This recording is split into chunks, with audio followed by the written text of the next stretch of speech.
In 1995, Cook County prosecutors accused Albie Vena of shooting Sam Talia twice in the head and then slitting his throat for good measure in a dispute over money and drugs. Talia was a seasoned criminal.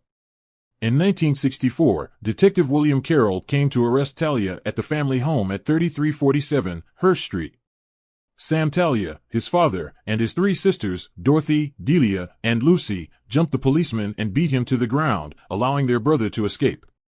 Talia's father was once part of a safeblower burglary gang that included, in 1918, Michael Wop, alias Mickey the Wop, Red Jim Bolton, Max Bremner, and Joseph O'Flanagan. 2 years later, in 1966, Talia, holding a bag of heroin, was spotted by the police and ran for cover into a 30-foot tunnel. A police dog was sent into the tunnel and dragged a screaming Talia out to the street. At the time of the murder, Vena was a reputed soldier in a street crew led by Gus Alex.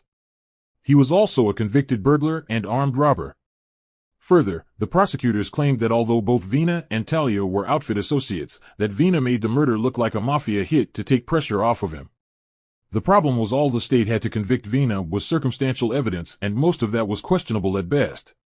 The victim, Talia, had an extensive record of criminal convictions and a history of being both a dealer and user of heroin.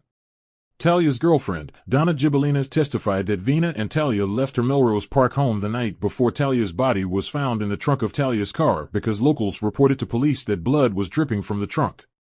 Officers found Talia's body, its throat slit and 2 shells lodged in the left temple area.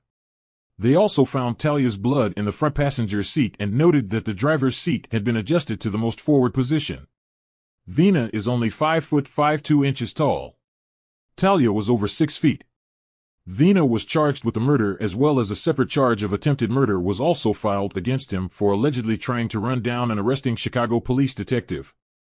When Chicago Police Intelligence Division detectives and Melrose Park officers went to Vena's home at 7491 Harrison Street in Hanover Park with a warrant for Talia's murder, they spotted Vena driving away from the house and ordered him to stop, but Vena slammed his car into an unmarked Chicago police vehicle at 160 West Grand Avenue and tried to run over a Chicago detective, before driving off at high speed. Vena abandoned his car and was arrested an hour later on foot by members of the Wood Street Police Tactical Unit in the 1100 block of West Grand Avenue. Circuit Judge James Flannery Jr. acquitted Vena, 46, of Talia's murder, in part because of doubts about the quality of testimony from the state's key witness. But there was no physical evidence linking Vena to the car. A fingerprint recovered from a cigarette package found in the vehicle was never compared to Vena's but was inconclusive.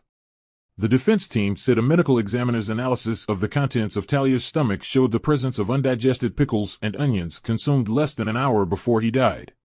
But because none of the witnesses in the case said they saw Talia eat any food on the evening he was last seen alive, Jensen contended that any number of events could have transpired after Talia and Vena left Gibellina's home. Gibellina said she took Talia to her home because he appeared to be under the influence of heroin when she met him in a local restaurant, and that Vena showed up a short time later and that the 2 men left in Talia's car, with Vena driving. In the weeks before he was killed, Gibellina said Talia told her that someone was trying to kill him and that Talia was, in her words, constantly high. Gibellina herself had been in a drug rehabilitation program until a week before Talia was killed because, as she said, she was out of control, snorting cocaine and consuming Valium. Based on that, her own testimony, she was deemed an unreliable witness. The case remains open. Supposedly, in the mid-2000s, Vena and Vincent Jimmy Boy Cazzo were running the Grand Avenue crew together. When Cazzo died of natural causes in July 2007, Vena allegedly was made captain of the crew. In the late 2000s, Chicago police claimed that Vena was acting street boss for Solly De Laurentiis.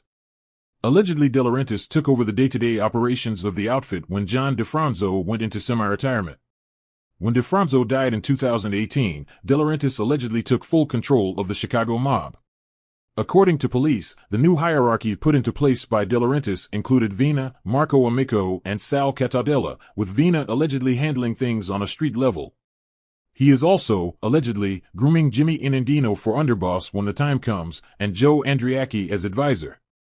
Vena is said to operate out of Richard's Bar at 491 North Milwaukee Avenue. A rumor was that Vena ordered that the club play music at full blast when Vena suspected that the FBI had bugged the place. Another rumor says that Vena has his crew form a human chain around him when he allegedly discusses outfit business to prevent the agents from using lip readers. His other hangout, according to the press, is La Scarella restaurant, which is adjacent to Richard's bar. Supposedly it was at La Scarella where ex-policeman turned Steve Mandel lunged at Vena after an argument. Apparently Mandel had gone to Vena for permission to kill an adversary, but Vena turned him down.